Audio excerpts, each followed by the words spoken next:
एक शाम प्राची टीवी पर सीरियल देख रही होती है। तभी उसकी सास वहां आती है। अरे सीरियल में तो ऐसे मग्न है जैसे आज रात का खाना पड़ोसी आकर बनाएंगे। मुझे पता ही नहीं था आपने अपने बेटे की शादी पड़ोस में भी की हुई है। हैं? मतलब? मतलब इस घर में सारा काम बहू ही करती है, आप तो सिर्फ खर्राटे मारती हैं। अच्छा जी, फिलहाल तो तुम आराम फरमा रही हो, चलो जाओ, ये मेरे टीवी देखने का समय है। आहा, इसीलिए मुझे भगाया जा रहा है। सॉरी, अब तो बिल्कुल नहीं जाऊंगी। प्राची की इस बात पर दोनों सास बहू के बीच टीवी रिमोट के पीछे बच्चों जैसे छीना झपटी शुरू हो जाती है, जिसके बीच श्लोक भी काम से घर वापस आ जाता है। हाँ, आज मेरी चूहे बिल्ली की जोड़ी किस बात पर झगड़ रही है? अरे तेरे बीवी मुझे टीवी ही नहीं देखने दे रही। अरे तुम्हारी मम्मी मुझे खाना बनाने के लिए फोर्स कर रही है। अरे वाह, ऐसे बेतुके रीजन पर तो बच्चे भी झगड़ा नहीं करते।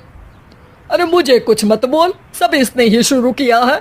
हाँ हाँ, जैसे आप तो बहुत दूध की धूली है ना। अरे बस, दोनों चुप। प्राची जाओ, खाने की तैयारी करो। और माँ तुम छोड़ो, तुम्हें क्या बोलूं, शांति से अपना सीरियल देखो, मुझे दोबारा लड़ने की आवाज सुनाई नहीं देनी चाहिए। ऐसा बोलकर श्लोक वहां से चला जाता है, जिसके पीछे पीछे प्राची भी कुछ न कुछ बड़बड़ाते हुए रसोई में चली जाती है। हाँ हाँ, सासू जी को तो कुछ बोलेंगे ही नहीं, बस मुझ पर ही हुक्म चलता है, खाना बनाओ, जैसे मैं इनके घर में खाना बनाने के लिए आई हूँ। इसी तरह शाम बीतती है और रात को श्लोक और प्राची की सास खाना खाकर सोने चले जाते हैं, लेकिन प्राची गुस्से में कुछ खाए बिना काम में ही लगी रहती है। इस घर में किसी को घंटा फिक्र नहीं पड़ता, मैं खाऊं या भूखी रहूं। प्राची कुछ देर के लिए रसोई से बाहर जाती है और जैसे ही वापस आती है तो वहां दूध का भरा ग्लास देखकर हैरान रह जाती है। फिक्र पूरी है, बस दिखाना नहीं है। प्राची दूध पीकर सोने चली जाती है और अगली सुबह एक बार फिर सास बहू का कार्टून नेटवर्क स्टार्ट हो जाता है। ये तुमने ही किया है। अरे अजीब जबरदस्ती है, मैं बोल रही हूँ मैंने कुछ नहीं किया। दोनों ने मिलकर पूरे घर को पागल खाना बनाया हुआ है। यहाँ कोई नॉर्मल इंसान तो रह ही नहीं सकता, इसीलिए अब पड़ोसी क्या रिश्तेदार भी घर आने से कतराते हैं। और सुन बेटे, तू भी चंगा, तेरी माँ भी चंगी, तेरी बीवी भी चंगी, रिश्तेदार। हाँ जी, आपको नहीं पता क्या, गंगाधर ही शक्तिमान है, रिश्तेदार ही। हाँ हाँ, बस समझ गया। कभी जानवरों जैसे लड़ेंगी तो कभी जुगलबंदी करेंगी।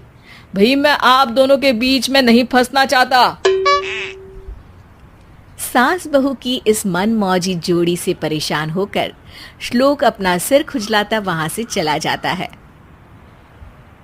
चलो अब मैं भी कीर्तन में जा रही हूँ। इस पर जैसे ही सास कमरे में अपना पर्स लेने जाती है तो वहां नाश्ते की प्लेट रखी देख मुस्कुराने लगती है और नाश्ता करके घर से बाहर निकलते हुए कुछ पैसे टेबल पर रख जाती है, जिसकी कुछ देर बाद सिलेंडर वाला घर आता है। ओ मोरी मैया, मैं सिलेंडर के बारे में तो बिल्कुल भूल ही गई थी। घर खर्च के सारे पैसे भी मम्मी के पास है और श्लोक से बोला तो उल्टा 4 बात सुनाएंगे। प्राची ये सोच ही रही होती है कि अचानक उसका चेहरा चमक उठता है और वो घर में आकर इधर उधर देखने लगती है। तभी उसकी नज़र टेबल पर रखे पैसों पर पड़ती है, जिन्हें वो सिलेंडर वाले को दे देती है। ये सब श्लोक देख लेता है। अच्छा बेटे, इतना बड़ा घोटाला, सबके सामने मैं तेरी दुश्मन और पीठ पीछे तेरी मेरी यारी। इस पर श्लोक एक प्लान बनाता है और शाम को सब एक साथ बैठे होने पर बोलने लगता है।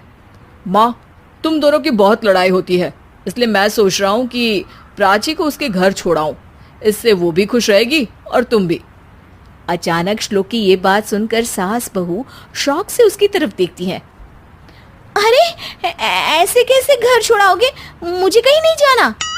अरे तुमने बोला नहीं पर मैंने सुन लिया, तुम्हें मम्मी के साथ रहना अच्छा नहीं लगता, मुझे पता है। अरे वाह, अरे जब बहू खुद कुछ काम बोले तो वो तुझे सुनता नहीं, और अब जो इसने बोला ही नहीं वो तू समझ गया। जब उसे नहीं जाना तो फिर जबरदस्ती क्यों कर रहा है?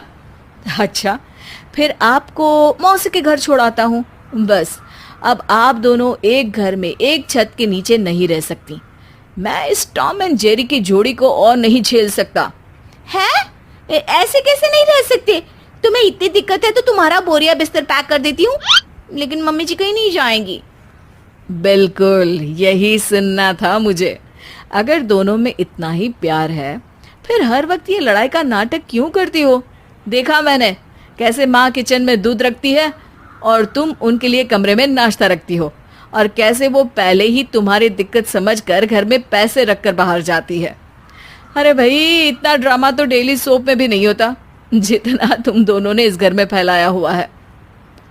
तू हमें टॉम एंड जेरी बोलता है ना, तो याद कर वो दोनों भी एक दूसरे को बाहर वालों की बुरी नजर से बचाने के लिए हमेशा सबके सामने लड़ते थे, लेकिन अकेले में दिक्कत के समय मदद भी तो करते थे।